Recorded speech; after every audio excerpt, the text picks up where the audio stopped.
Hi, this is Billie Beene here with a World News Flash Update. Today's date, August 19, 2024. Time about 11 a.m. in Texas. World Episode 198.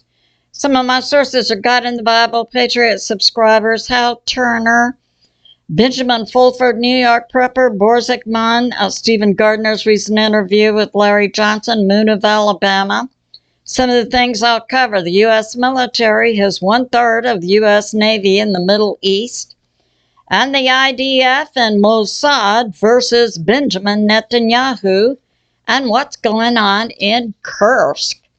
Currently, 1/3 of the U.S. Navy is located in the Middle East, and many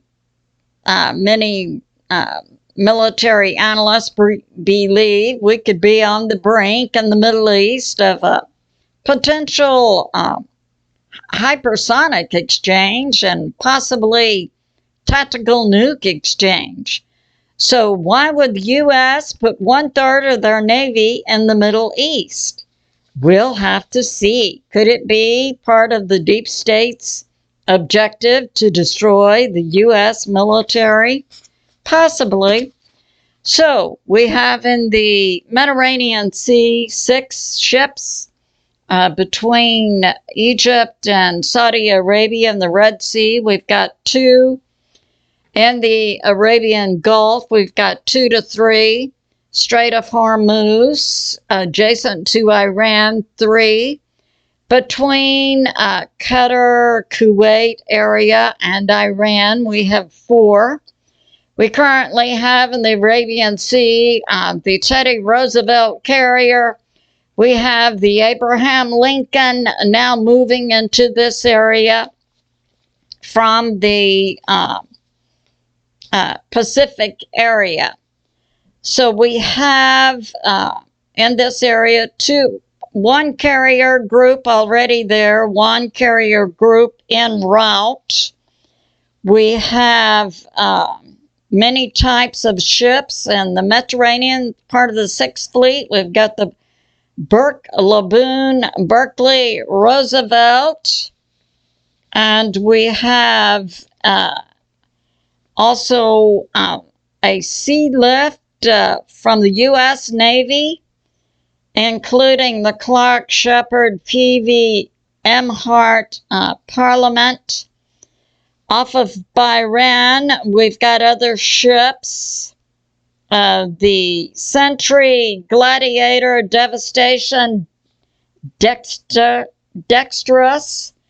In the Eastern Mediterranean, we've got the Wasp, New York, and Hill. And so that's going on. And now, part of this Middle East situation about... I believe that was at the end of July.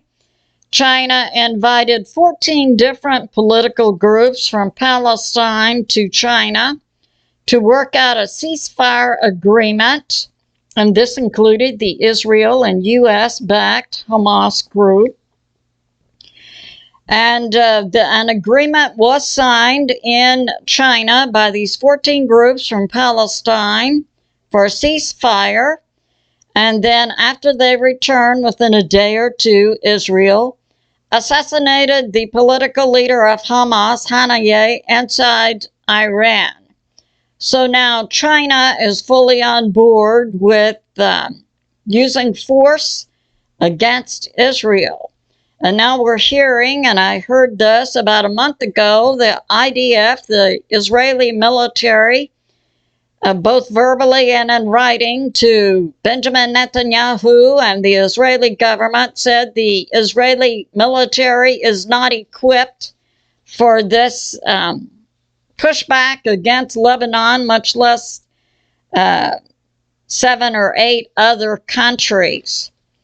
And now we have this from Benjamin Fulford, a Canadian journalist living in Japan, that Benjamin Netanyahu is in a bunker. He's being opposed by the IDF, the Israeli military, and also the Israeli intel group Mossad. So that's going on. And now Benjamin Fulford brings this out. I had previously reported that the U.S. now wants to replace Zelensky as the leader, or so-called leader of Ukraine, with a member of his cabinet who had previously been the Minister of Interior inside Ukraine, Arsen Avakov. And we have this. So Larry Johnson, former CIA, in a recent interview, I believe that was with Hapong, an Iranian journalist. Israel. There was a recent ceasefire talk adjacent, I believe that was in Egypt, supposedly sponsored by the U.S. and NATO. Hamas was not at that meeting, and they had instead Abbas, the Palestinian leader of Golan Heights, rather than any Palestinian representatives of the Gaza area. So it was just all for show. And it's believed that these so-called ceasefire talks, sponsored by the U.S. and Israel, are simply to gain time to get more resources in place. We see the Abraham Lincoln carrier en route. New York Prepper brought this out a few days ago. All of the power was out in Lebanon. A reason unknown so far. BORZIKKMAN, talking about the U.S., NATO, Ukraine incursion into traditional Russia, supposedly with the objective to take over the Kursk nuclear power plant.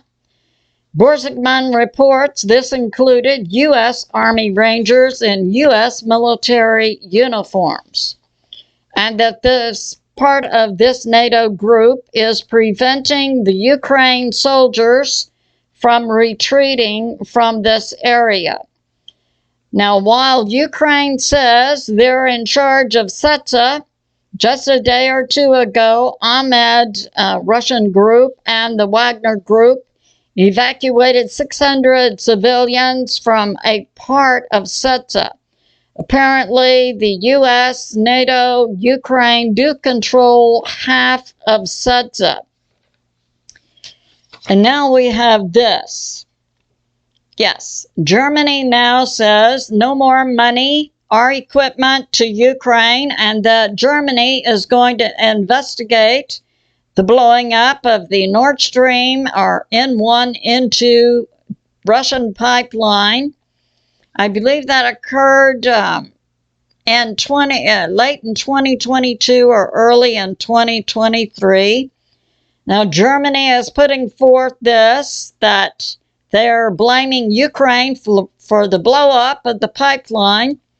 I brought this out in a timely video when the pipeline was blown up.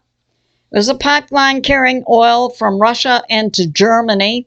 That was the backbone of the energy for Germany's economy. And part of the deep state's objectives in this military conflict in Ukraine was to destroy in the U.S. economy plus the U.S. military, and also destroy the economy of Germany and the economies of all European nations. So, at the time that this explosion took place of the Russian pipeline going into Germany, Steve Quayle's intel was that the U.S. Situation Room was watching the blow up in real time, and within about 7 to 10 days, WERX brought out that there was evidence for U.S. reconnaissance planes right over the pipeline at the time of the explosion, transmitting back to the U.S. Situation Room.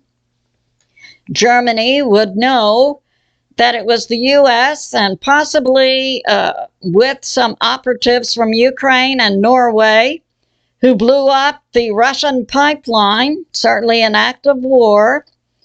But for some reason, Germany's coming out now publicly and saying it was all Ukraine. So that's going on.